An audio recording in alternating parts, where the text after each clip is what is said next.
You hear something moving outside the firelight. You have no walls, no flashlight, no gun, no phone. And whatever is out there is stronger, faster, and built to kill. So how did ancient humans survive animal attacks? To understand why this question matters, you have to understand how outmatched a single human really was. You are not fast. The average person runs at about 15 miles per hour. A lion does 40. A hyena does 35. A crocodile in water is even worse. You are not strong. A chimpanzee, which is not even a predator, is roughly 3 to 5 times stronger than a human of similar size. A bear can crush a skull with one swipe. You have no claws, no venom, no armor, no shell. You also have no great sense of smell. You cannot hear a twig snap from half a mile away. You cannot see in the dark. At night, you are almost completely blind. And ancient predators hunted at night. The list of animals that preyed on early humans is not short. Lions, leopards, hyenas, crocodiles, cave bears, saber-toothed cats, giant snakes, wolves. These were not rare encounters. These were the neighbors. Archaeological evidence backs this up. Fossil bones from early human ancestors show bite and claw marks from large carnivores. Some of the oldest human remains we have show clear signs of predator attack. Early humans were prey. That was the starting point. So, how did they survive? Not by being tougher, not by being faster. They survived by being smarter, louder, more coordinated, and impossible to isolate. The first and most important thing humans did was stay together. A single human is easy to kill. A group of 20 humans with sticks and rocks and noise is a completely different problem. Most predators are not looking for a fight. They are looking for an easy meal. A lone animal is easy. A coordinated group is not worth the risk. Predators rely on ambush, on surprise, on picking off the weak or the isolated. When every member of a group is alert, communicating, and willing to fight back together, the ambush advantage disappears. Group living was not a social choice. It was a survival strategy. But groups had to sleep.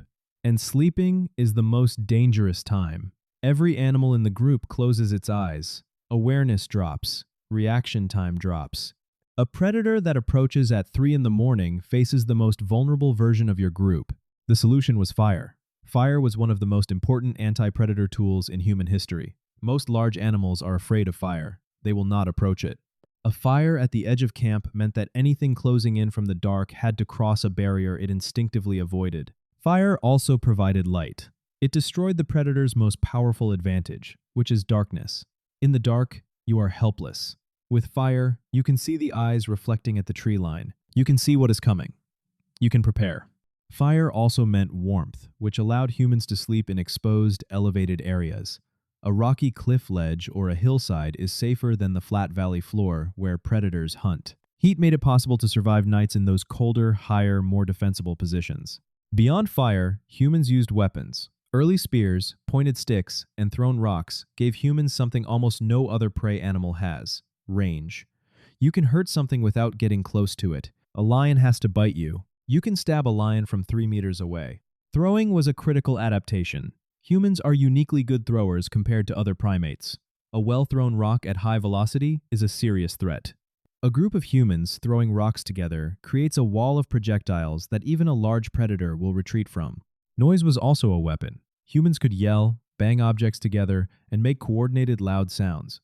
Many animals avoid loud, unpredictable noise.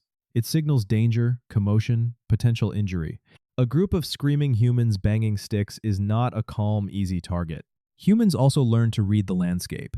This took generations of accumulated knowledge shared through language.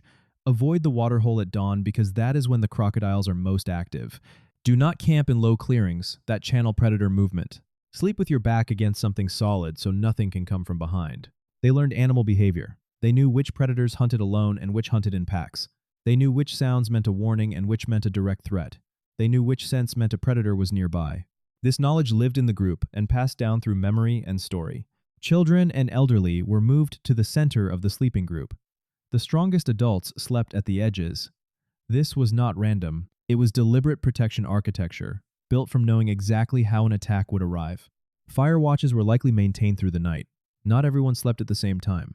When a group rotates sleeping and watching, a night attack is almost impossible to execute without triggering a full group response. And when an attack did happen, The group mobbed the predator, every adult converging at once with noise, fire, weapons, and coordinated movement. That behavior is called mobbing. Birds do it. Meerkats do it. Dolphins do it. Ancient humans did it too, but with rocks, spears, and the ability to plan. The point is not that ancient humans were fearless. They were not. They were afraid. Fear is what kept them alert. The point is that fear was managed through systems. The group, the fire, the weapons, the knowledge, the watch, the camp placement, the coordination. Alone, a human is easy prey. Together, humans were something predators learned to avoid. That shift from prey to threat is one of the most important things that ever happened in human history. And it happened not because humans got stronger or faster. It happened because humans got smarter at protecting each other. Please like and subscribe for more content like this. We really appreciate your support.